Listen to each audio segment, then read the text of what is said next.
Hello everyone.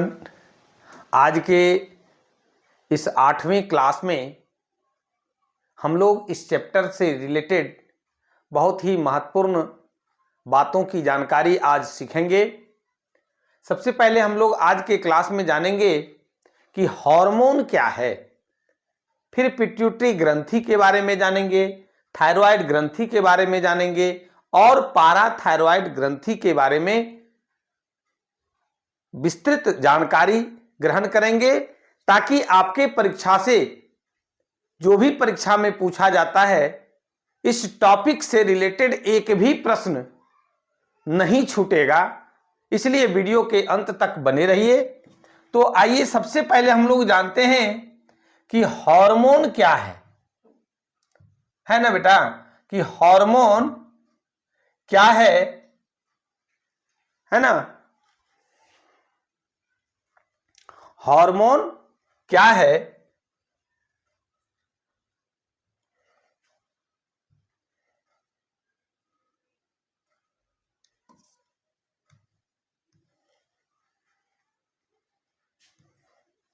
देखिए, hormone क्या है, हम लोग पिछली क्लास में पढ़े थे कि समन्वय और नियंत्रण का काम, कोऑर्डिनेशन और कंट्रोल का कार्य जो होता है वो तंत्र के द्वारा होता है। लेकिन तंत्रिका तंत्र के अलावे कुछ विशिष्ट रासायनिक पदार्थों के द्वारा भी, रसायनों के द्वारा भी नियंत्रण और समन्वय का कार्य किया जाता है।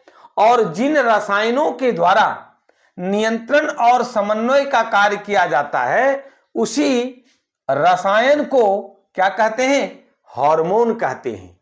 और आइए हार्मोन के विषय में जानकारी ग्रहण करें कि ये यानी हार्मोन विशिष्ट कार्बनिक यौगिक है।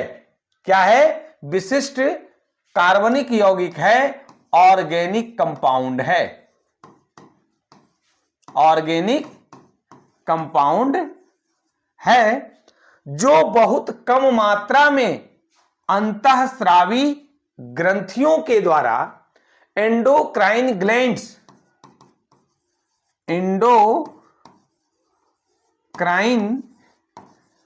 ग्लैंड के द्वारा स्रावित होता है, स्राव होता है, निकलता है। अब है कि हार्मोन की बहुत थोड़ी मात्रा ही विभिन्न प्रकार के शरीर क्रियात्मक कार्यों के नियंत्रण और समन्वय के लिए पर्याप्त होती है। बहुत सारा विभिन्न शारीरिक क्रियात्मक, शरीर क्रियात्मक जो कार्य है, कौन कौन सा कार्य है, इस पर अभी हम चर्चा कर रहे हैं। थोड़ा सा यहां पर हम लोगों को रुकना है कि कौन कौन शरीर क्रियात्मक कार्य हार्मोन के द्वारा नियंत्रण और समन्वय किया जाता है ना। तो आगे है कि हार्मोन प्रेरक कार्य होता है, प्रेरक का कार्य करता है। प्रेरक का मतलब क्या होता है?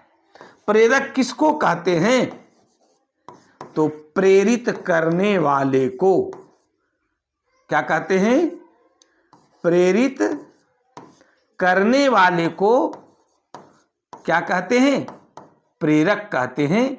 और ये प्रेरक की भूमिका अदा करता है, हार्मोन प्रेरक की तरह कार्य करता है।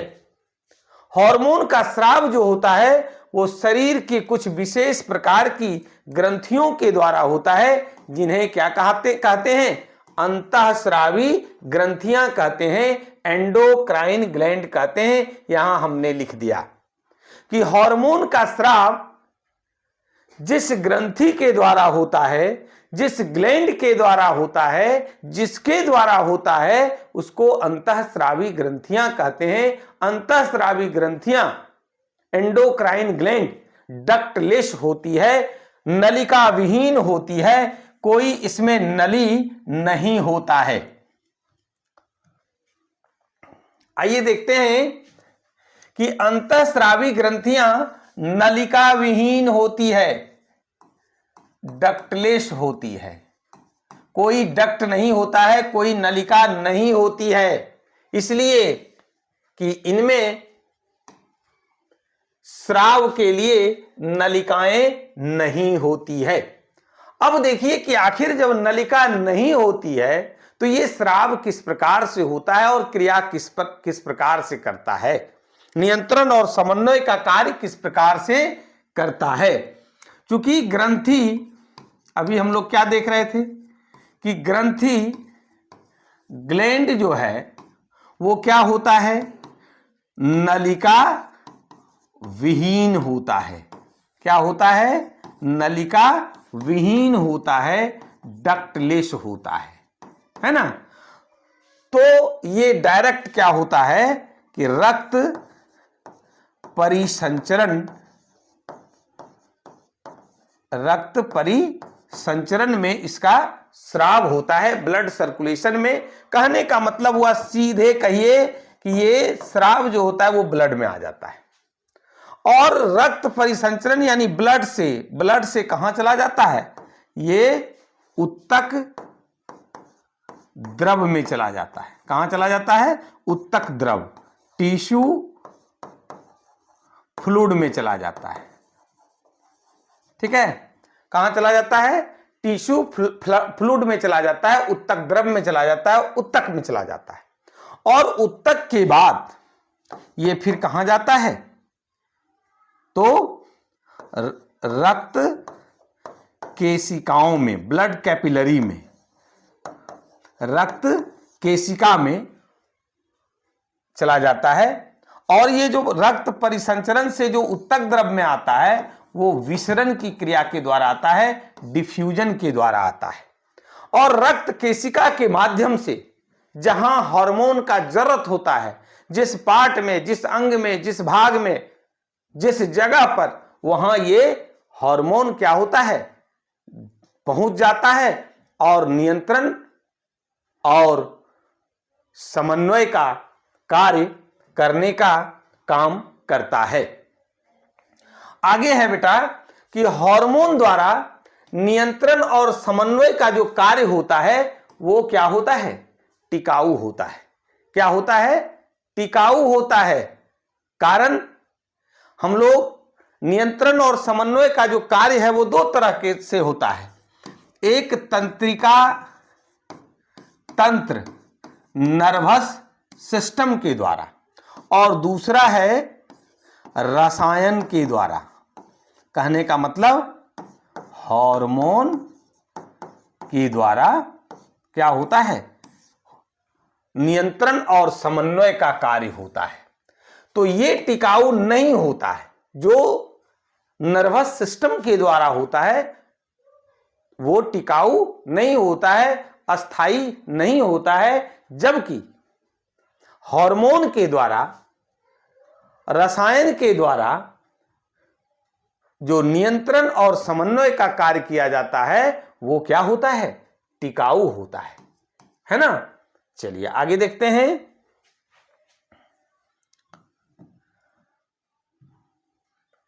अब ये जानेंगे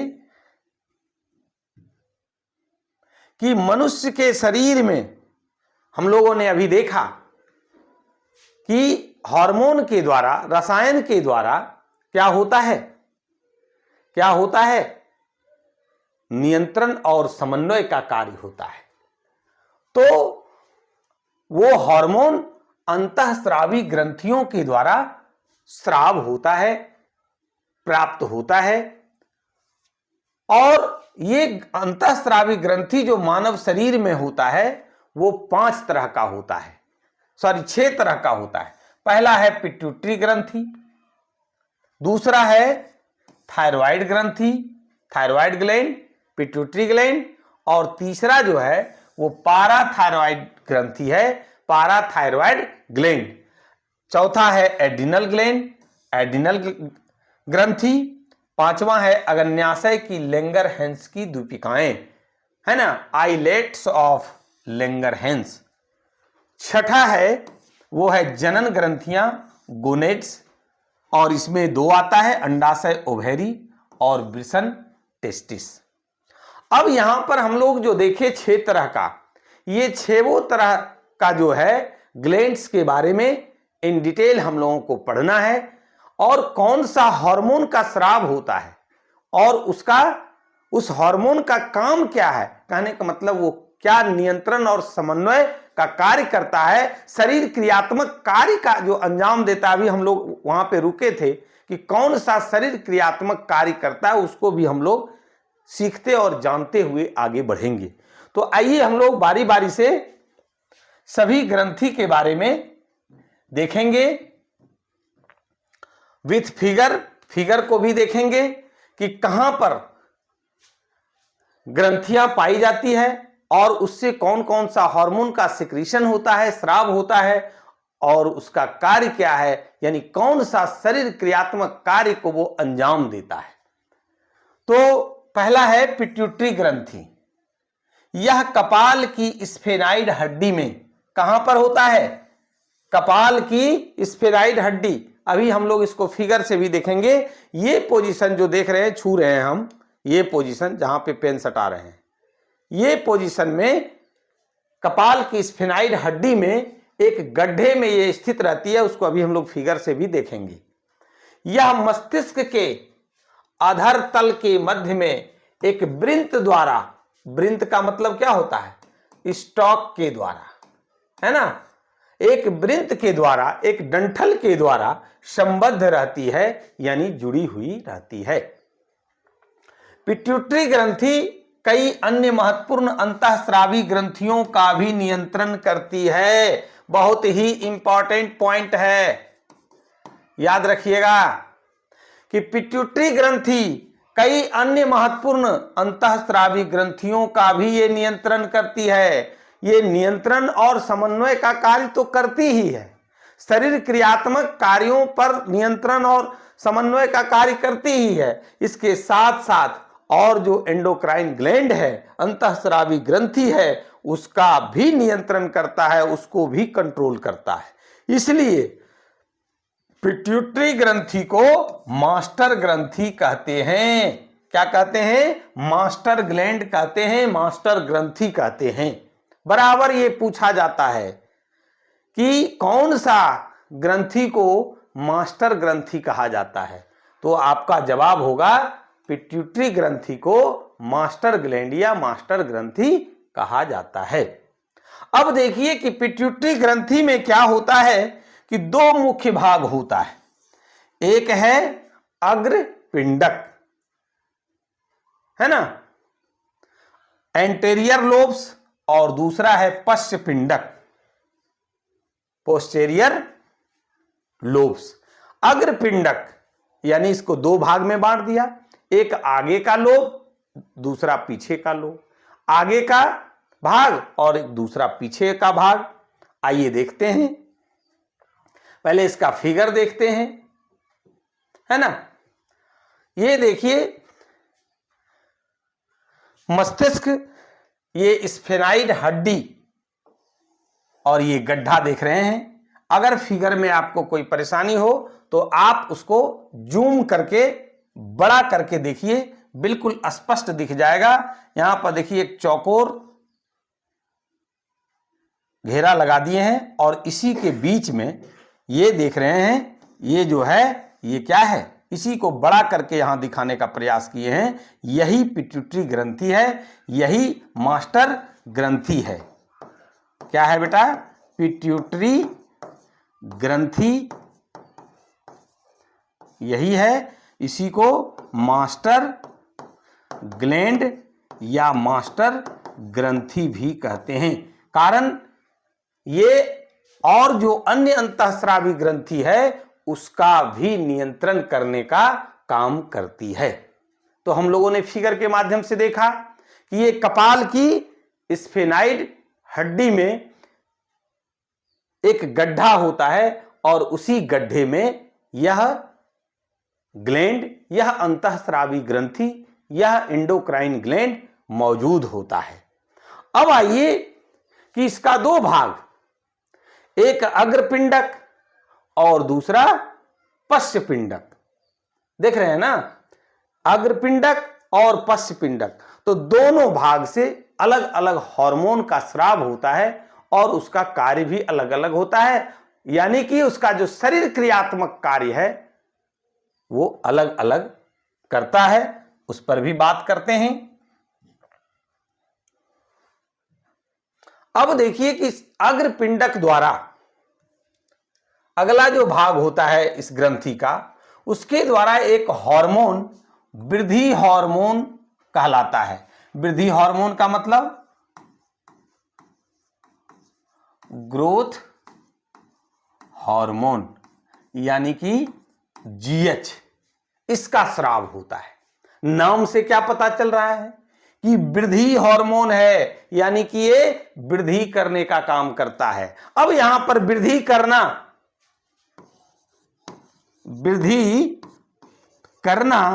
क्या कहलाएगा? यही आपका शरीर क्रियात्मक कार्य है। मिल गया और मिलेगा, देखिएगा ना। तो ये वृद्धि हार्मोन क्या क्या करता है? यह शरीर की वृद्धि, विशेषकर हड्डियों, मांसपेशियों की वृद्धि को नियंत्रित करता है ना? क्या क्या करता है? तो हड्डियों और मांसपेशियों के वृद्धि को नियंत्रित करता है, कंट्रोल करता है। इस हार्मोन के द्वारा, यानी वृद्धि हार्मोन, कौन सा हार्मोन की बात हो रही है? जीएच की बात हो रही है, वृद्धि हार्मोन की बात हो रही है, ग्रोथ हार्मोन की बात हो रही है। अगर ये अधिक मात्रा में स्राव होता है, अधिक मात्रा में सिक्रीट कर जाता है, तो उस स्थिति में मनुष्य का क्या होता है? लंबाई औसत से बहुत अधिक बढ़ जाती है। देखते होंगे कुछ आदमी आपको बहुत लंबा और बहुत चौड़ा नजर आता है, वो इसी वृद्धि हार्मोन, इसी जीएच से, इसी ग्रोथ हार्मोन के अधिक स्राव के कारण होता है। हड्डियां भारी तथा मोटी हो जाती है और इस अवस्था को बृहत्तता यानी जायगेटिज्म कहते हैं। क्या कहते हैं? जायगेटिज्म कहते हैं। क्या कहते हैं बेटा? जायगेटिज्म। बिल्कुल काफी लंबा और चौड़ा आदमी आप देखते हैं, काफी मोटा दिखता है, उस स्थिति में जो है क्या होता है? जीएच, ग्रोथ हार्मोन का स्राव बहुत अधिक मात्रा में होता है। आगे है, अगर ध्यान दीजिएगा, अगर बाल्यावस्था में, बचपन की अवस्था में ये वृद्धि हार्मोन यानी जीएच के कम स्राव से शरीर की वृद्धि क्या होती है? रुक जाती है। शरीर की वृद्धि क्या होती है? रुक जाती है, जिससे मनुष्यों में क्या होता है? बौनापन आ जाता है, ड्वार्फिज्म आ जाता है। क्या आ जाता है? बौनापन। देखते होंगे बौना आदमी को, यानी कि उम्र बहुत है लेकिन हाइट 1 फीट, 1.5 फीट, 2 फीट का आदमी देखते हैं। कारण उसमें ये जीएच जो है, वृद्धि हार्मोन का स्राव बिल्कुल कम मात्रा में होता है, और जब कम मात्रा में होता है तो शरीर की लंबाई और शरीर की वृद्धि बिल्कुल रुक से जाती है। 1 फीट, 1.5 फीट, 2 फीट का आदमी आपको दिखता है, जिसको कि बौना कहते हैं, और ये वृद्धि हार्मोन के स्राव नहीं होने के कारण इस प्रकार से होता है। आगे है, अग्रपिंडक के द्वारा, अग्रपिंडक के द्वारा क्या होता है बेटा? एक और हार्मोन है जो नर में क्या करता है? शुक्राणु। ये शुक्राणु क्या है? ये नर युग्मक भी है। क्या है? नर युग्मक, मेल गेमिट जिसको बोलते हैं। और मादा में अंडाणु यानी कि ओभा, जिसको कि मादा युग्मक यानी फीमेल गेमिट कहते हैं। और दोनों का जो क्या होता है? जब मिलन होता है, जिसको क्या कहते हैं? निषेचन कहते हैं। और निषेचन के फलस्वरूप क्या बनता है? जाइगोट बनता है। और यही जायगोट आगे वृद्धि करके क्या होता है, शिशु का निर्माण करता है, यानी बच्चे को के रूप में वह जन्म लेता है। तो अग्रपिंडक के द्वारा यानी पिट्यूटरी ग्लैंड के द्वारा क्या होता है, शुक्राणु नर में, मेल में और मादा में अंडाणु बनने की क्रिया को नियंत्रित करता है, कंट्रोल करता है। इसमें एक अन्य हार्मोन और है, वो मादा के स्तनों को दुग्ध स्राव के लिए क्या करता है, उत्तेजित करता है। अब यहां पर देखिए कि शरीर क्रियात्मक कार्य क्या हुआ। उधर तो हम लोग देखे कि वृद्धि करना शरीर का, हड्डी का, मांसपेशी का जो भी था। दूसरा है यहां की शुक्राणु बनना, है ना, अंडाणु ओभा बनना। फिर क्या है, तो दुग्ध स्राव के लिए उत्तेजित करना, है ना, दुग्ध स्राव के लिए उत्तेजित करना। ये सब क्या है, ये सब क्या है, ये सब शरीर क्रियात्मक कार्य है। हम अभी कहे थे कि थोड़ा देर रुकिए और फिर इस पर विशेष रूप से बात होगी। शरीर क्रियात्मक कार्य, है ना, ये सब कार्य जिसका कि नियंत्रण और समन्वय किसके द्वारा किया जाता है, पिट्यूटरी ग्रंथि जो अंतःस्रावी ग्रंथि है, एंडोक्राइन ग्लैंड है, और उस ग्लैंड के माध्यम से जो हार्मोन का स्राव होता है, हार्मोन का सिक्रीशन होता है, उसके द्वारा शरीर में ये सब क्रिया का क्या होता है, नियंत्रण और समन्वय का कार्य किया जाता है। बहुत ही महत्वपूर्ण है। आगे अब देखिए कि पश्चपिंड, क्योंकि हम लोग शुरू में ही देखे थे, क्या देखे थे कि ये जो है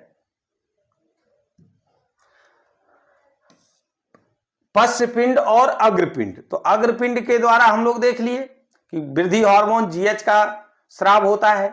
पश्चपिंड के द्वारा जो स्रावित हार्मोन है वह क्या करता है, शरीर में जल संतुलन का काम करता है, पानी का, वाटर का बैलेंसिंग का काम करता है ना। और आगे है कि पश्चपिंड से स्रावित एक और अन्य हार्मोन है जो मादा में, फीमेल में क्या करता है, बच्चे को, शिशु को के जनन में सहायक होता है, संतान उत्पत्ति में क्या होता है, सहायता करता है ना। तो देख रहे हैं कि ग्रंथियों के द्वारा, अंतःस्रावी ग्रंथियों के द्वारा जो हार्मोन का स्राव होता है उसके द्वारा बहुत सारा शरीर क्रियात्मक कार्यों का नियंत्रण और समन्वय का कार्य किया जाता है। अब देखते हैं हम लोग थायराइड ग्रंथि, थायराइड ग्लैंड, दूसरा जो ग्रंथि है हम लोग उसको देखते हैं। और वो क्या है, सबसे पहले हम लोग ये जानेंगे कि ये होता कहां है। तो मनुष्य में इसका भी फिगर देखेंगे कि मनुष्य में यह ग्रंथि द्विपिंडक रचना होती है, दो पिंड वाला, और यह ग्रंथि श्वास नली यानी ट्रैकिया के दोनों ओर लैरिंग्स के नीचे स्थित रहती है ना। इस ग्रंथि के दोनों पिंड स्थमस के द्वारा एक दूसरे से क्या होता है, जुड़ा होता है। और थायराइड ग्रंथि से जो स्राव होता है, जो हार्मोन निकलता है, उस हार्मोन को क्या कहते हैं, थायरॉक्सिन कहते हैं। क्या कहते हैं, थायरॉक्सिन कहते हैं, है ना। अब आइए जरा फिगर को देखते हैं हम लोग, पहले उस पर फिर बात करेंगे। ये देखिए,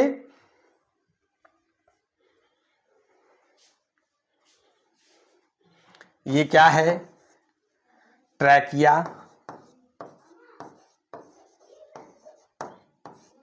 ये देख रहे हैं क्या है, स्वर यंत्र लैरिंग्स जिसको बोलते हैं, है ना। और ये जो देख रहे हैं द्विपिंडक रचना, है ना, ये क्या है, थायराइड ग्रंथि है। क्या है बेटा? थायराइड ग्रंथि है। और ये दोनों जो दो पिंड, एक ये है और एक ये है, ये दोनों देखिए, ये जो है इससे जुड़ा होता है ना। और इसको क्या कहते हैं? इस्थमस कहते हैं। क्या कहते हैं? इस्थमस कहते हैं। और इसके द्वारा ये क्या है? जुड़ा हुआ है। और थायराइड ग्रंथि का जो मुख्य स्राव है, यानी थायराइड ग्रंथि के द्वारा जो हार्मोन का स्राव होता है, वो कौन सा हार्मोन का स्राव है? वो है थायरोक्सिन। क्या है? थायरोक्सिन। अब एक चीज जानना है कि थायरोक्सिन के संश्लेषण के लिए आयोडीन का होना अनिवार्य है। तो शरीर में आयोडीन आएगा कहां से? है ना। तो आयोडीन युक्त नमक खाने से, व्यवहार करने से आयोडीन शरीर में क्या होता है? पूर्ति होता है। और जब आयोडीन पूर्ति होता है तो थायरोक्सिन नामक जो हार्मोन है, जो थायराइड ग्रंथि से स्राव होता है, उसका प्रचुर मात्रा में, शरीर को जितनी मात्रा चाहिए उतना क्या होता है? स्राव होता है। अब थायरोक्सिन का कार्य क्या है? तो थायरोक्सिन कार्बोहाइड्रेट, प्रोटीन तथा वसा के सामान्य उपापचयी का नियंत्रण करता है, यानी कि उसको पचाने में मदद करता है। यह शरीर की सामान्य वृद्धि, विशेषकर हड्डियों, बालों इत्यादि के विकास के लिए क्या है? अनिवार्य है। यानी थायरोक्सिन आपके शरीर के लिए क्या है? बिल्कुल ही अनिवार्य है। और वो बनते रहे, इसके लिए हमें हमेशा आयोडीन युक्त नमक का व्यवहार करना चाहिए।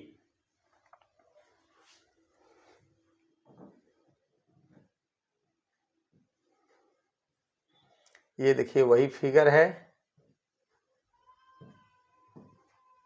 ये तो हम लोग देख रहे हैं अभी थायराइड ग्रंथि। अब आइए कि यहां पर बात करते हैं, बड़ा ही महत्वपूर्ण बात है कि अगर आयोडीन नमक हम लोग इस्तेमाल नहीं किए, आयोडीन युक्त नमक का अगर व्यवहार नहीं करेंगे तब क्या होगा? है ना। तब क्या होगा? तो थायराइड ग्रंथि के द्वारा थायरोक्सिन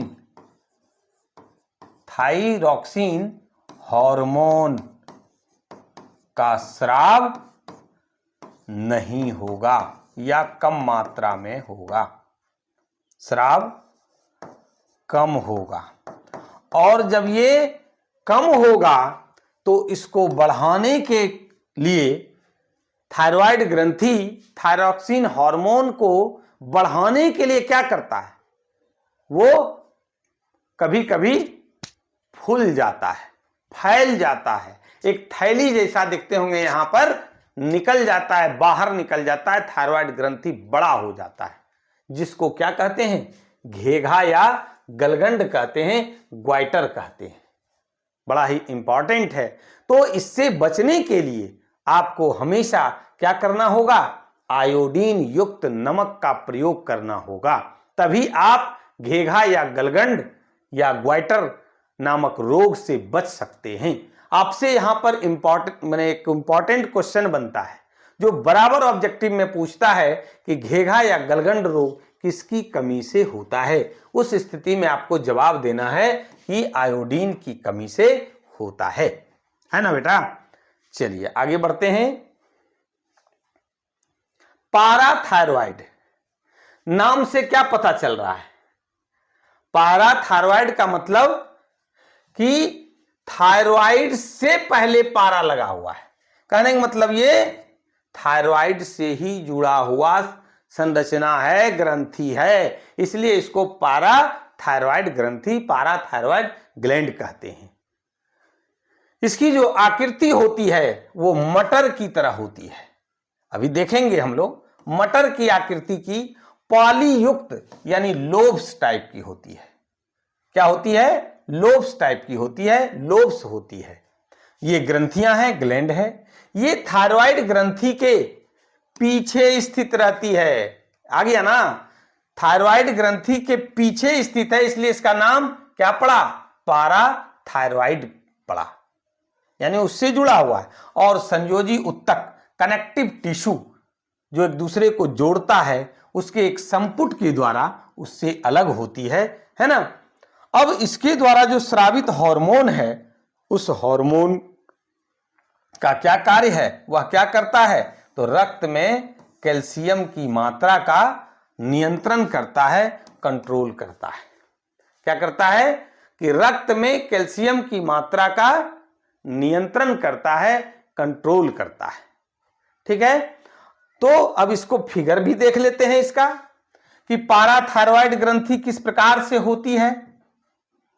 अभी हम लोग चर्चा कर रहे थे कि ये मटर की आकृति की होती है और थायराइड ग्रंथि के क्या होती है? पीछे होती है। देखिए ये जो चार देख रहे हैं मटर की तरह गोल गोल, यही क्या है? पाराथायरॉयड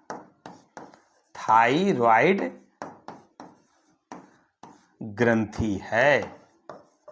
क्या है? पाराथायरॉयड ग्रंथि है। क्योंकि ये क्या है? ये जो देख रहे हैं ये क्या है? द्विपिंडक रचना। ये है थायराइड ग्रंथि है। क्या है? थायराइड ग्रंथि। और थायराइड ग्रंथि के पीछे ये होता है, देख रहे हैं ना, मटर की आकृति की, इसलिए इसको पाराथायरॉयड ग्रंथि कहते हैं। और इस ग्रंथि के द्वारा जो हार्मोन का स्राव होता है, उसका काम क्या है? तो ये रक्त में कैल्शियम की मात्रा का नियंत्रण करता है, कैल्शियम की मात्रा को कंट्रोल करता है। कोई भी चीज, देखिए शरीर में अगर कोई भी चीज जरूरत से ज्यादा या फिर जरूरत से कम स्राव होता है या वो बनता है, तो दोनों ही स्थिति शरीर के लिए सही नहीं होता है। इसलिए प्रकृति ने क्या किया? उसको कंट्रोल करने के लिए, उस कोऑर्डिनेशन करने के लिए ग्रंथि है, जिसके माध्यम से क्या होता है? हार्मोन का स्राव होता है और वह उसको कंट्रोल करता है ना? तो चलिए, आज का वीडियो, आज का क्लास आपको कैसा लगा? कमेंट करके आप जरूर हमें बताइएगा। अगर अच्छा लगा हो तो लाइक और शेयर जरूर करेंगे। जो लोग अभी तक चैनल को सब्सक्राइब नहीं किए हैं, चैनल को सब्सक्राइब अवश्य करें। आज की क्लास में बस इतना ही। धन्यवाद।